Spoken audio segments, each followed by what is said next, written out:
Bienvenidos, bienvenidas a la entrevista del día, como es habitual a través de las pantallas de Antofagasta Televisión. Vamos a conversar en esta oportunidad con Ignacio Barrientos, él es defensor regional de Antofagasta. Muchísimas gracias por estar con nosotros aquí en Antofagasta Televisión. Muchas gracias, Carolina, por recibirnos en esta oportunidad.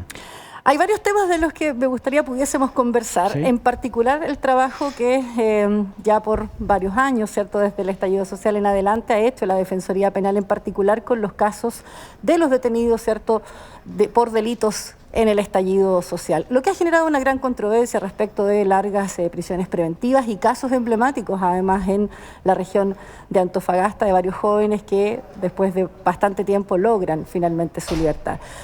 ¿Cómo fue este trabajo en este periodo, un periodo muy particular al que no nos habíamos, del que no teníamos registro, obviamente, antes de ese 18 de octubre y que nos obligó a poner varias cuestiones sobre la mesa? Primero preguntarle, a juicio de la Defensoría, ¿hubo presos del estallido social, presos políticos? Bueno, es una pregunta compleja. Nosotros lo que hemos sostenido de manera invariable es que las personas que fueron imputadas de delito fueron perseguidas penalmente de acuerdo al ordenamiento jurídico. Y en ese sentido no hay en el contexto del estallido social personas que por razones estrictamente políticas puedan ser considerados como tal. Presos políticos son personas que en el contexto del estallido social cometieron o se les imputaron delitos y enfrentaron la persecución penal, tuvieron un defensor, enfrentaron obviamente el sistema de justicia chileno en condiciones que son parecidas o iguales a las que enfrenta cualquier persona a la que se le imputa un delito en nuestro país. Claro, pero prisiones preventivas excesivas, ¿consideran ustedes que este recurso, que es uno de los más utilizados en el ámbito penal, cuando quien ha sido imputado, ¿cierto?, de algún delito, reviste un peligro muchas veces para la sociedad? Hubo prisiones preventivas largas. ¿Cómo evalúan ustedes estos 2 años también de trabajo respecto de este recurso y herramienta legal? Nosotros, desde hace mucho tiempo, y probablemente tú lo recordarás, hemos sostenido que en nuestro país, pero también en el contexto latinoamericano, se usa la prisión preventiva como medida cautelar de manera excesiva. Y ese es un problema que incluso el sistema interamericano ha catalogado como un problema crónico de los sistemas de justicia en nuestro continente. Y obviamente que eso uno podría decir que se evidenció aún más en el contexto del estallido social. Y ahí tuvimos obviamente muchos casos de jóvenes que fueron imputados, acusados y que finalmente al término del proceso penal fueron absueltos de la imputación que se les hacía. Ahí hay un problema obviamente del sistema de justicia que nosotros hemos denunciado desde el inicio, y no solo en causas referidas al estallido social, sino que en causas que no tienen que ver con este proceso de agitación que vivió nuestro país. ¿Cómo se repara desde el sistema judicial cuando esa prisión preventiva ya ha sido o ha pesado sobre alguien que al final del proceso, por ejemplo, en el caso de algunos emblemáticos, Axel Aliaga, ¿no?, que logran... Axel Pizarro, perdón. Que logran tener una libertad, pero habiendo pasado bastante tiempo privados de libertad? ¿El sistema judicial tiene registros de poder resarcir en parte eso, reparar aquello? Bueno, el sistema de justicia chileno y hoy día, por mandato de la Constitución, tiene contemplada la posibilidad de la declaración de un error judicial por parte de la Corte Suprema. Sabemos y estamos conscientes de que esa declaración es una declaración que tiene ciertos costos, digamos, en términos procedimentales, que no es fácil obtener esa declaración por parte de la Corte Suprema. Sin perjuicio de ello, creemos que se pueden ejercer acciones por parte de las familias si lo estiman conveniente. En el caso de Axel, que tú mencionas, es un caso en el que nosotros estuvimos involucrados desde el principio en la defensa penal. Recuerdo que por lo menos 3 o 4 oportunidades pedimos la revisión de la prisión preventiva y solo logramos la revisión y la liberación parcial, porque se decretó el arresto domiciliario de Axel en enero del 2021. Claro. Entonces, estuvo privado de libertad 6 meses y luego tuvo que cumplir arresto domiciliario para finalmente enfrentar un juicio penal, oral, que determinó su no participación en el hecho que se le imputaba. Es uno de los casos más emblemáticos. Es uno de los casos probablemente, además porque se trata de un joven que a la fecha en que fue detenido tenía 17 años, ¿no? Y estaba cursando el 4º año medio, tuvo que realizar el curso prácticamente completo durante la privación de libertad. No obstante ello, logró egresar de 4º medio, y nosotros esperamos obviamente que la declaración de absolución que dispuso el tribunal oral sea un principio de resarcimiento en el daño que se le causó. Obviamente que ahí hay instancias que deben funcionar y procedimientos que se deben activar para lograr una reparación total en el caso de Axel, por ejemplo. ¿Cómo la Defensoría en el fondo evalúa? Muchas veces uno pide porcentajes, ¿no? Pero acá estamos hablando de personas que fueron acompañadas en todo el proceso judicial, en su defensa en particular, ¿cierto?, en el rol que a ustedes les toca realizar. Pero ¿cuál es el balance que ustedes realizan? Es decir, ¿de cuántas personas logran finalmente ustedes acompañar en ese proceso y cuántos resultados positivos, vamos a decirlo en este caso, para sus defendidos logran? ¿Cómo uno evalúa en el marco de aquellos detenidos del estallido social? Sí, nosotros tenemos una impresión de que hemos desarrollado el trabajo de acuerdo a los estándares técnicos que nos hemos fijado. Y en ese sentido hemos realizado el acompañamiento, la defensa penal en cada caso particular. En algunos casos se ha logrado la absolución, y no solo en el caso que hemos mencionado ya varias veces, sino que en otros también. En Calama, también en Antofagasta hemos obtenido otras absoluciones en que se dispuso por el tribunal que no había participación por parte de las personas imputadas. Y en otros casos, obviamente, el resultado ha sido distinto, se ha accedido a un procedimiento abreviado en el que las personas, con toda la información que le ha dado el defensor correspondiente, han optado por aceptar la tramitación de un procedimiento abreviado que implica el reconocimiento de los hechos y la aceptación de los antecedentes de la investigación. En esos casos, lo que se ha resuelto casi la mayoría es el cumplimiento en libertad de estas personas que estaban imputadas de delito. ¿Cuál es la mirada que tiene también la Defensoría en este caso, ¿cierto?, como defensor regional, de las discusiones, por ejemplo, de haber retirado las querellas en estos casos por parte del gobierno, de buscar los indultos, se ha discutido amnistía, conceptos también distintos ahí? ¿Cuál es la mirada que ustedes tienen un poco de lo que esto abrió también a nivel país como discusión, ¿no?, pública? Bueno, eso es una salida política que se escapa del ámbito técnico que nosotros desarrollamos. Las salidas políticas tienen su propio cauce. Nosotros, independientemente de ellas, seguimos realizando nuestra tarea, que es la defensa de los casos que llegan al tribunal, que llegan al sistema de justicia, y la verdad es que puede ser una vía legítima, obviamente, en el contexto en el que nos encontramos, que probablemente propiciará un escenario de mayor paz, digamos, en nuestro país. Quiero llevarlo entonces en este mismo sentido, porque las instituciones hoy día están todas sometidas al juicio ciudadano.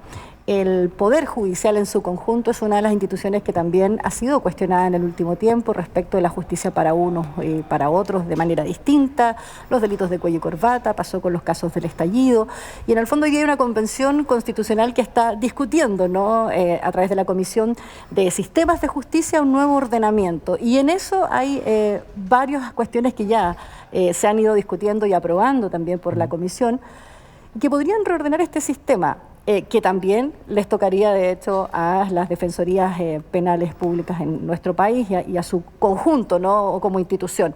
Este Consejo Superior, ¿cierto?, para presidir, ¿qué opinión también tienen ustedes? ¿Han hablado también públicamente los defensores a nivel país respecto de lo que la Convención ha señalado hasta ahora? ¿Usted se refiere al Consejo Superior de la Defensoría? ¿Sí? Exacto, el Consejo Superior. Ya. Bueno, es la nueva figura que vendría como a supervisar, han dicho algunos, lo que podría ser Bueno, la figura del defensor nacional hoy día, ¿no? Sí, ahí, lo primero que me gustaría señalar es que estamos contentos porque se reconoce la necesidad institucional de establecer la autonomía constitucional de la Defensoría Penal Pública. Probablemente uno tiene discrepancias. Podría no existir, o sea, en un nuevo ordenamiento incluso podría no estar, ¿no?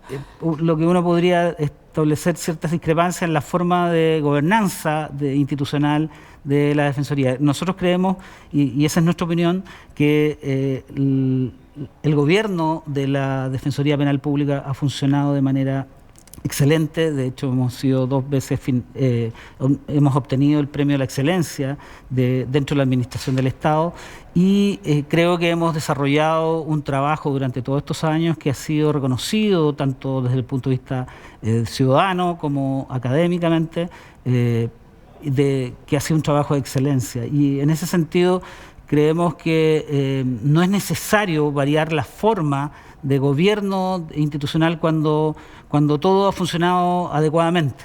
¿No se necesitaría esa figura como un contrapeso, como un ente regulador, o cómo está pensada, cree usted, en esta propuesta? Lo que pasa del es que, Consejo Superior. Sí, la Defensoría tiene mecanismos de control.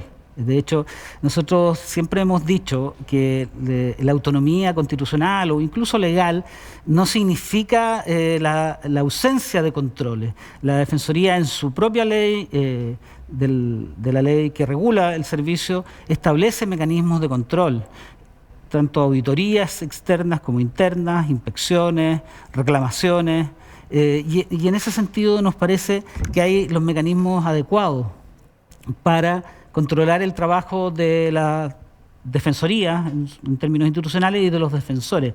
Ahora, otra forma de control debiera ser acordada en términos más bien consultivos, asesores, que permitan seguir contando con una figura que nos parece que ha sido relevante en el desarrollo del trabajo de la Defensoría, que es la figura del Defensor Nacional, con sus réplicas en las defensorías regionales en todas las regiones del país.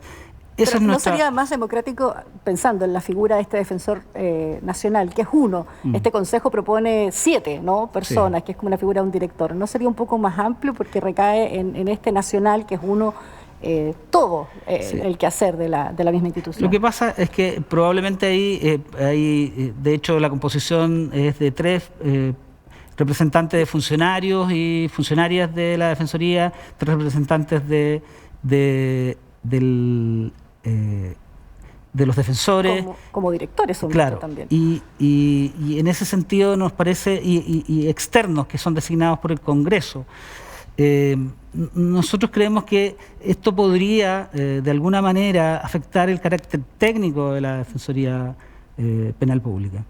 La Defensoría Penal Pública desarrolla un trabajo, independientemente del contexto político en que nos encontremos, un trabajo técnico que es de defensa penal pública. Y eso podría verse afectado con una composición como la que propone la Convención, pero obviamente que es una facultad que está dentro de los convencionales. Nosotros lo que podemos plantear en nuestras aprehensiones respecto de eso, pero obviamente no nos tocaría más que acatar lo que disponga y lo que resuelvan y aprueben los convencionales. Claro, y bueno, y no solo sería la Defensoría, sino que se podría afectar, ya se ha hablado mucho respecto de los fiscales, que también han salido hablando, respecto al mismo Poder Judicial en sí, sería una reestructuración completa al sistema, prácticamente, claro, lo que se busca. Defensor, quiero llevarlo también a otros temas y a una Defensoría Penal que se ha ido también especializando. Acá me gustaría abordar el tema de la migración y cómo se ha trabajado también en la defensa en particular de personas migrantes y extranjeras. En los últimos años ha estado en la región de Antofagasta particularmente, ¿cierto?, preocupada en la última década, diría yo, de los fenómenos migratorios, pero en los últimos 2 o 3 años con mayor preocupación por una fuerte ola migratoria, ¿no?, o un ingreso mayor. ¿Cómo es el trabajo que ustedes están realizando con estas unidades más especializadas, quizás, o atendiendo estos casos más particulares? ¿Con qué nos encontramos en la región de Antofagasta también como panorama? Bueno, nosotros tenemos distintos tipos de defensa especializada, mujeres, pueblos indígenas, personas que presentan problemas de salud mental, juvenil, penitenciaria, y una de ellas es la defensa de personas extranjeras o migrantes. En el último año nosotros hemos desarrollado un trabajo muy arduo en materia de defensa, especializada y concretamente en materia de defensa de personas extranjeras y migrantes. Solo por señalar un hito, desde el año 2016 nosotros tenemos un defensor especializado de migrantes en la región de Antofagasta, concretamente en la ciudad de Antofagasta. Es el primer defensor especializado de migrantes y extranjeros en el país. El año pasado, el 2021, desde julio hasta diciembre se implementó un piloto de defensa especializada de migrantes y extranjeros en las 3 primeras regiones de Chile, Arica, Parinacota, Tarapacá y en el caso de Antofagasta, la ciudad de Calama. En consecuencia, eso nos pone a nosotros en una situación de tener un defensor especializado en migrantes en la ciudad de Antofagasta y otro defensor, o defensora en este caso, en Calama. Es un trabajo que implica una mirada distinta, con componentes interculturales en muchos casos, pero también teniendo en cuenta las consecuencias migratorias que una causa penal tiene respecto de una persona con un proyecto migratorio determinado. Y eso obviamente hace la especificidad de la defensa de esas personas. Y tenemos obviamente que relevar esas características de la defensa especializada de personas extranjeras y migrantes. Yo le preguntaba un poco cuál es el panorama actual, es decir, con qué casos nos vamos encontrando, o hay una cuestión diferenciadora obviamente en el norte del país respecto de las otras regiones en Chile, por algo se está trabajando de manera tan especializada acá. ¿Con qué nos vamos encontrando? ¿Qué tipo de delitos? ¿Qué pasa con esas causas? En definitiva, ¿cuál es un poco el balance que ustedes también tienen de este trabajo? Sí, en general los delitos con los que nos hemos encontrado en el último tiempo, bueno, son variables, ¿no?